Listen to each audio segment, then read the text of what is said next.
50 సంవత్సరాలు దాటిన తర్వాత అనేక మందికి హెల్త్ ఇష్యూస్ వస్తుంటాయి కదా. అసలు 50 ఇయర్స్ దాటిన తర్వాత అసలు మామూలు జనాలకి ఎటువంటి హెల్త్ ఇష్యూస్ వచ్చే అవకాశం ఉంది? దానికి ఫిజియోథెరపీ ద్వారా పరిష్కార మార్గం ఏంటి?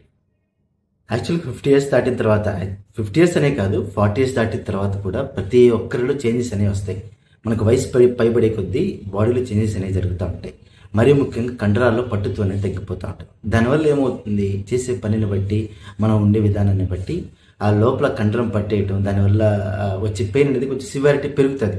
సో ఏమనుకుంటారంటే చాలామంది 50 ఏళ్ళు పైబడిన లేదా 40 ఏళ్ళు పైబడిన వాళ్ళు ఏమనుకుంటారంటే ఈ కండరాల వల్ల, మరీ ముఖ్యంగా ఉదాహరణకి మోకాళ్ళ దగ్గర తీసుకోండి, మోకాళ్ళ దగ్గర కండరాలు ఏదైనా పట్టేస్తే ఆ ఎఫెక్ట్ అనేది మోకాళ్ళ పై భాగంలో కానీ కింద భాగంలో కానీ పట్టేస్తే ఆ ఎఫెక్ట్ మోకాళ్ళ మీద చూపిస్తుంది.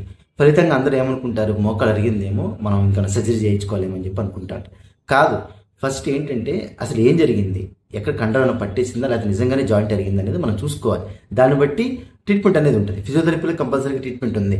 అది ఎలాంటి టైప్ ఆఫ్ సిచ్యువేషన్లో ఉంది అంటే కండరం పట్టేసిందా లేదా జాయింట్ ఏమైనా అరిగిందా అని చూసి దాన్ని బట్టి మనం ట్రీట్మెంట్ ఇవ్వచ్చు.